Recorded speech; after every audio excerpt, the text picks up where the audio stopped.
Gue percaya, berdasarkan apa yang gue udah analisa selama 1 dekade terakhir ini gue di market, 2030 tuh akan jadi tahun yang berat. Gue percaya ini akan dimulai dari ledakan sistem riba yang mereka sendiri bikin. Level hutangnya Amerika itu menurut gue sudah bukan di level yang sustainable lagi ya. Akibat dari ledakan hutang ini, akan banyak negara-negara yang kecil ya kita sebutnya emerging market, ini mengalami yang namanya hyperinflasi. Akan ada currency debasement juga yang secara agresif terjadi. Yaitu kita lihat mata uang negara-negara lemah, ya itu akan terdevaluasi secara besar-besaran. Gua percaya bahwa dolar itu akan kesulitan untuk mempertahankan posisinya sebagai reserve currency dari dunia. Mungkin gua akan jelasin sedikit kenapa Amerika, ya. Kalian tahu Amerika 50 tahun terakhir itu menjadi negara yang sangat kuat di dunia ini. Yang currency-nya sangat kuat dan semua orang mau berdagang dengan Amerika. Karena setelah Perang Dunia Kedua, dunia itu hancur. Kalau kalian perhatikan, Amerika setelah Perang Dunia Kedua, itu orang yang kerja di pabrik, kerja dengan gaji UMR-nya Amerika di pabrik itu bisa punya rumah yang lumayan, ya, punya 2 mobil, anaknya 2, TV-nya besar. Kenapa? Karena Amerika ngomong ke negara-negara yang hancur. Contohnya kita ngomong ya, dari negara-negara itu contoh seperti Jepang. Dia bilang ke Jepang, "Oke, lu bikinin gua TV, lalu gua kasih lu mata uang paling kuat di dunia supaya lu bisa berdagang dan lain-lain." Akibatnya apa? Negara-negara yang lain ini ya kasih barang dan jasanya ke Amerika. Lu kirim gua barang dan jasa, lu kasih gua TV ya, lu kasih gua makanan, lu kasih gua minyak, kita eksporin lu uang reserve currency terbesar di dunia.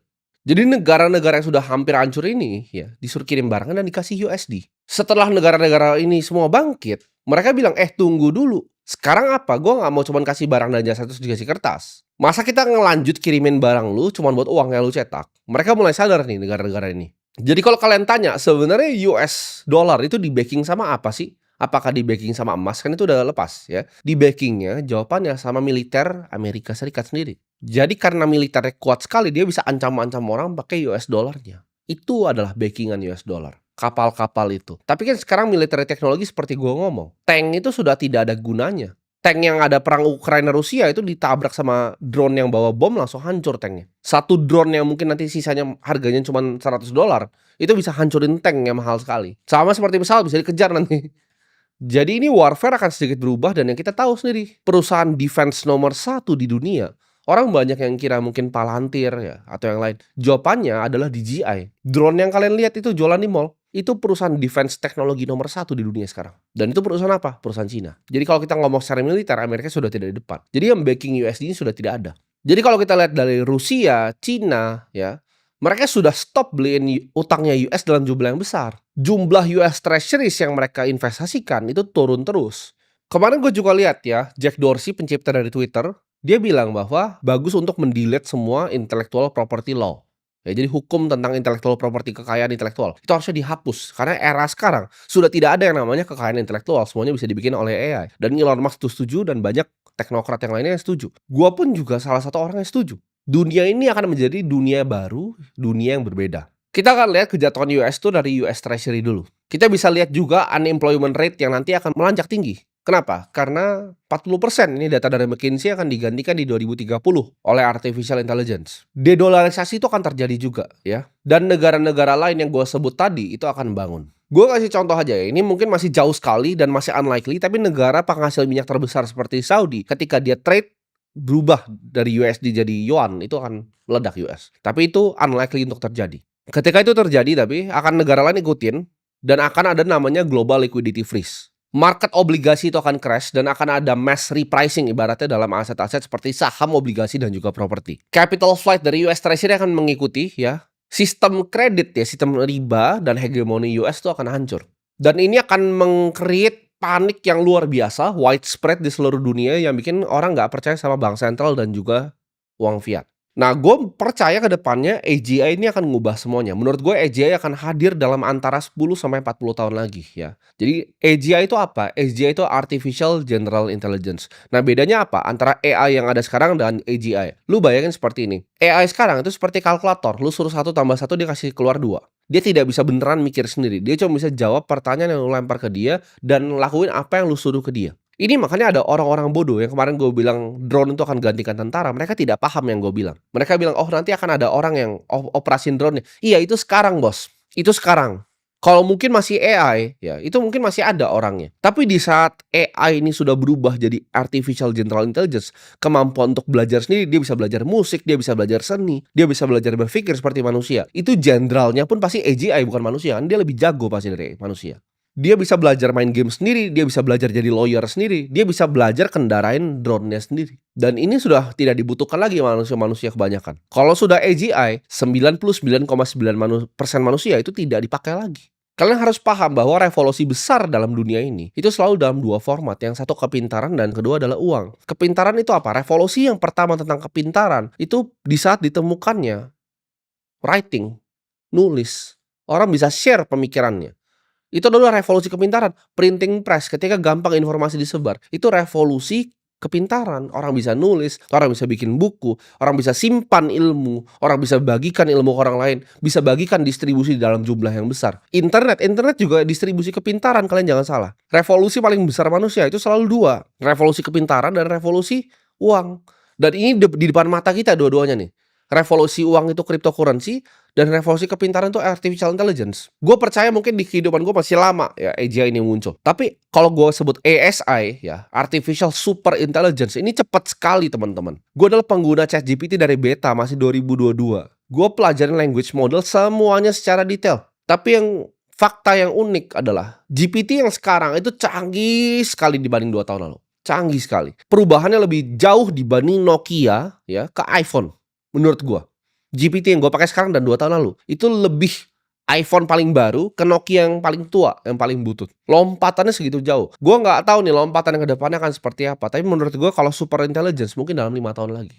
GDP negara besar menurut gue konsumsinya ini akan menurun ya. Akibat pekerjaan itu 40% digantikan dengan AI. Akan ada deflasi GDP negara-negara besar dan juga kontraksi kredit akibat AI ini.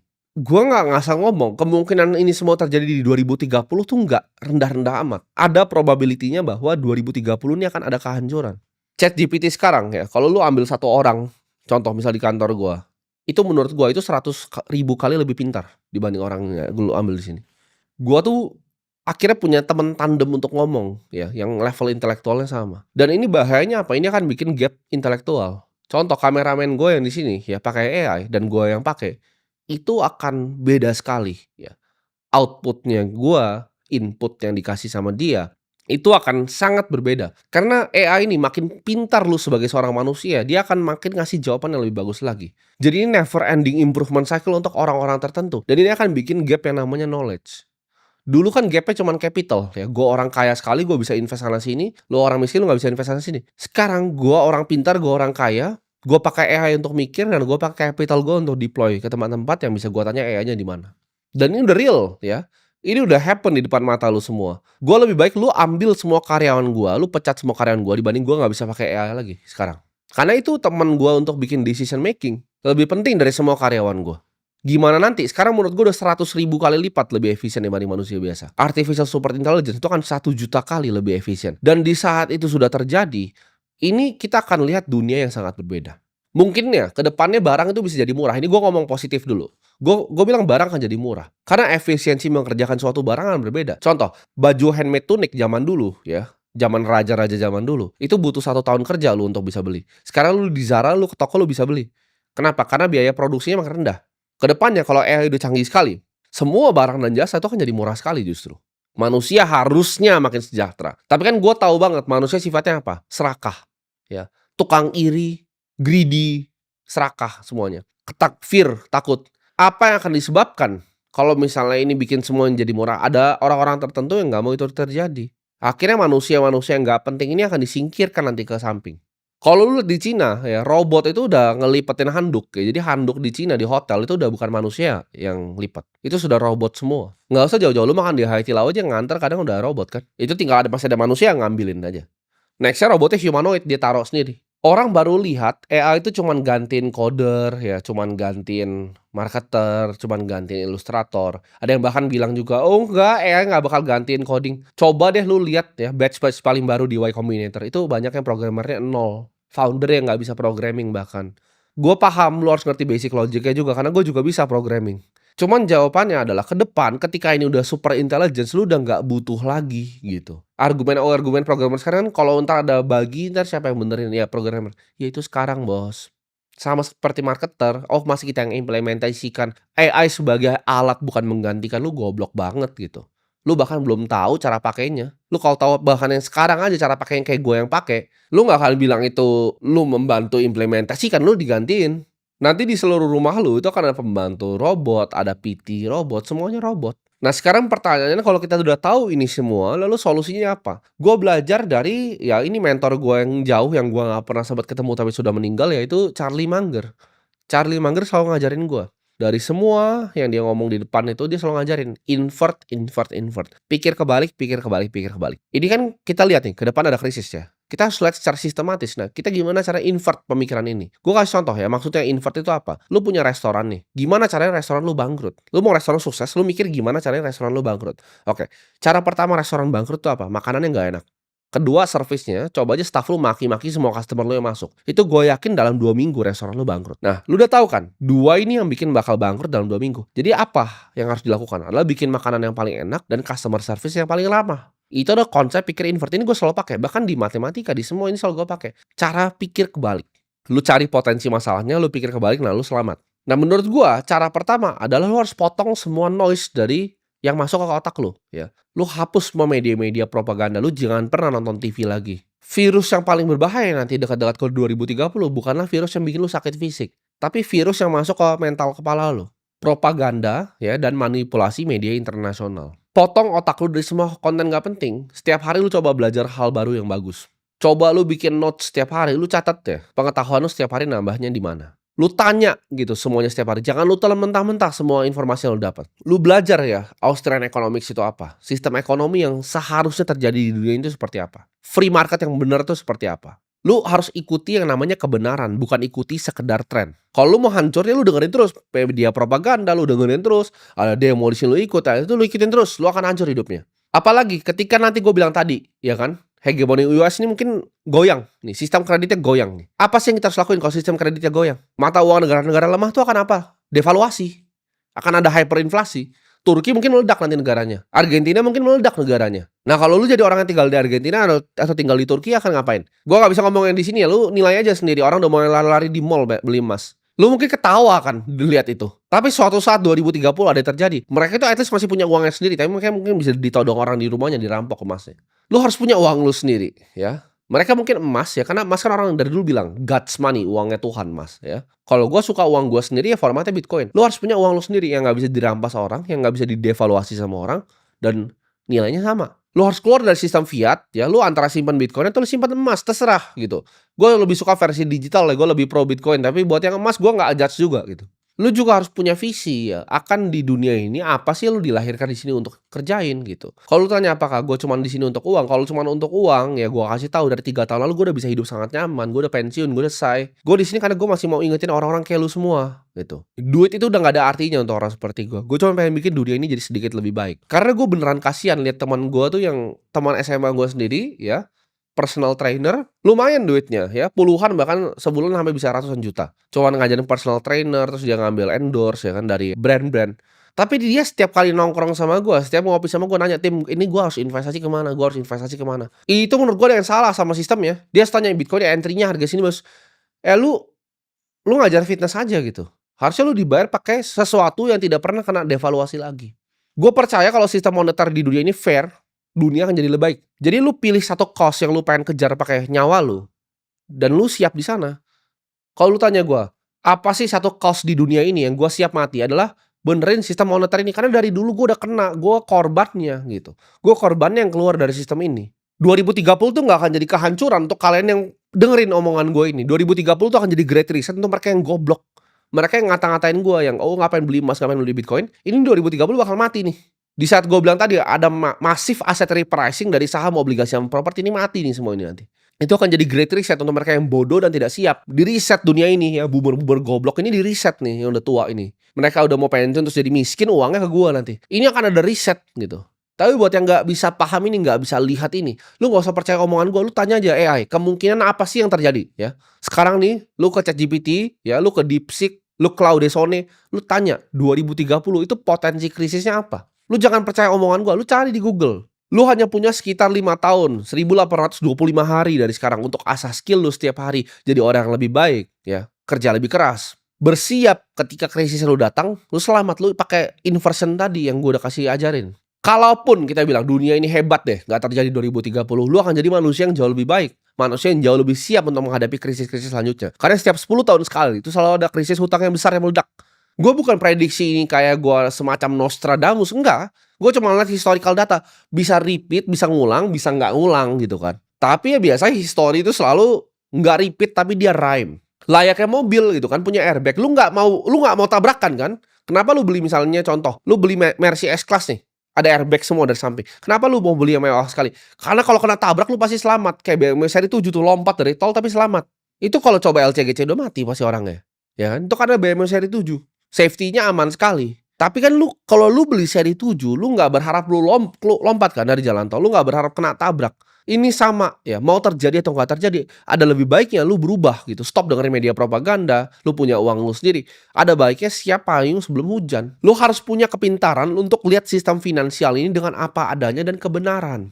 Lu harus punya pemikiran kritis, lihat mana yang propaganda media, mana manipulasi media, mana yang suruh lu masukin ke isu-isu yang sebenarnya nggak penting. Ini hamilin cewek lah, itu inilah, ini apalah.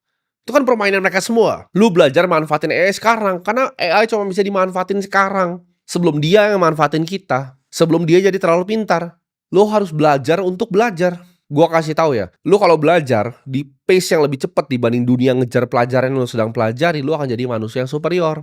Belajar internet masa depan, belajar Web3, belajar teknologi dari blockchain, belajar artificial intelligence, belajar kriptografi, belajar caranya nyimpen uang lu sendiri, belajar konsensus, belajar cara kerjanya central bank seperti apa, belajar sejarahnya dari uang itu apa. Gue suka bilang Bitcoin itu bukan sekedar aset investasi buat gue. Itu kayak justru jebakan gitu loh. Lu ketika lu masuk ke lubangnya lu nyungsep.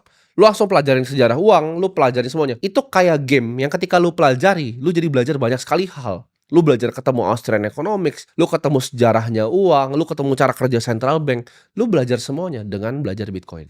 Lu belajar cyber security, cara amanin aset lu, ya aset lu, privacy dan data lu sendiri. Lu belajar juga punya mental yang kuat. Gimana cara deal dengan emosi sendiri ya kalau dunia ini dalam tekanan. Kalau lu sendiri bahkan dalam tekanan. Cara adaptasi yang cepat itu seperti apa? Bikin mental lu adalah mental manusia yang tidak pernah patah.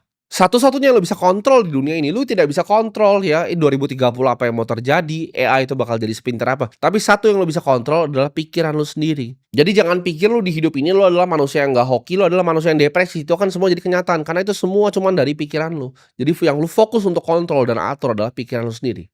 Jangan bikin pikiran lu ini bisa diambil sama orang lain. Contoh, kalau lu pernah maki nggak ya? Gue pengen tanya di hidup lu secara jujur.